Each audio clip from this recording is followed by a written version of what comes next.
Sme na základnej škole Mateja Lehkého v Košiciach, kde nám prebieha v rámci podujatí Združenia Zober loptu nie drogy otvárací turnaj vo vybíjanej dievčat. Základná škola Mateja Lehkého má dvojnásobné zastúpenie v tejto súťaži. Riaditeľ teda môže byť spokojný so záujmom svojich žiačok v tomto prípade o podujatia Zober loptu nie drogy? Áno, som veľmi spokojný a predovšetkým som rád, že deti majú záujem nielen o vzdelávanie sa, ale aj o šport, pretože pohyb vedie k tomu, že človek má predpoklady aj sa vzdelať, ale aj byť zdravý. To znamená, že z toho vášho pohľadu projekty, aké práve organizuje Združenie Zober loptu nie drogy, vy osobne, alebo možno aj celý ten pedagogický zbor na vašej základnej škole len vítate? Samozrejme, spolupracujeme už dlhšiu dobu a sme spokojní s touto spoluprácou, pretože nám ide o to isté, o zdravie našich detí a aj o ich vzdelávanie. Záujem zo strany žiakov? Záujem je naozaj veľký, dôkazom toho je aj to, že máme tu na vlastne dve družstvá. Okrem vybíjanej, v čom ešte tak možno základná škola Mateja Lehkého vyniká, alebo kde možno je ten takisto zvýšený alebo značný záujem zo strany žiakov? Záujem je aj o basketbal.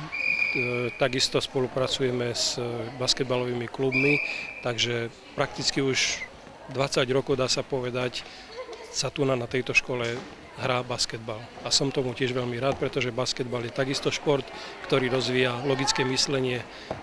Deti potrebujú vedieť taktiku, potrebujú vedieť dobre sa pohybovať a to je to, čo by mali deti vedieť aj dnes.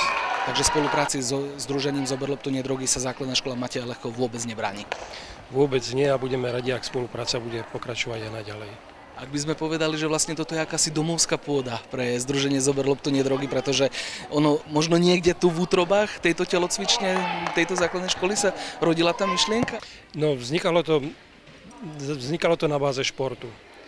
A z bázy športu sa to dostalo až na tú úroveň, že ten šport môže deti odviesť od sociálne patologických činností. No a tak vlastne tu na pôde tejto školy naozaj sa rodila tá myšlienka Zober loptu nie drogu a pevne verím, že bude pokračovať aj ďalej.